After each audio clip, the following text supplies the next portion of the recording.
એક દરિયા કિનારે બહુ સરસ વેપાર ચાલતો હોય એવો જગડુશા શેઠ જેવો શેઠિયો હોય અને એના વાણ દરિયે વણ જ કરતા હોય એટલે એને ખબર પડે કે દરિયા કિનારે સૌથી વધારે તકલીફ દરિયાની મધ દરિયે પાણી ખૂટે, અનાજ ખૂટે, બળતણ ખૂટે, દવા ખૂટે તો જહાજ હેરાન થાય છે. એટલે એમણે એવું નક્કી કર્યું કે હું એક સહારા નામનું જહાજ ફરતું કરીશ અને એ જહાજમાં બધી જ જીવનની રસ્તાની જરૂરી વસ્તુઓ છે.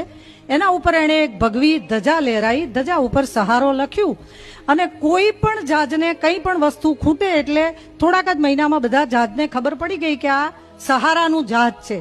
બધાય પોતે કોઈ પણ વસ્તુની અગવડ હોય ત્યારે ત્યાં આવે અને એ જહાજમાંથી એમને જરૂરી વસ્તુઓ મળે.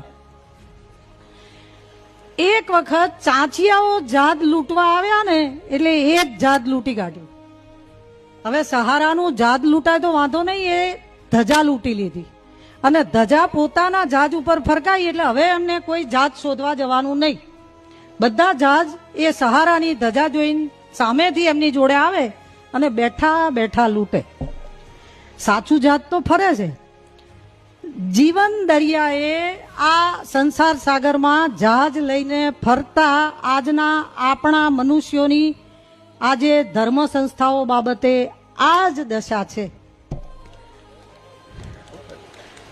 આ જ દશા છે કે ચાંચિયાઓના હાથમાં ધજા જતી રહી છે અને માણસ શાંતિ લેવા, માણસ પ્રેમ લેવા, જ્ઞાન લેવા, માણસ ધજા જોઈને જાય છે, અંદર ચાંચિયો બેઠો છે ખબર નથી.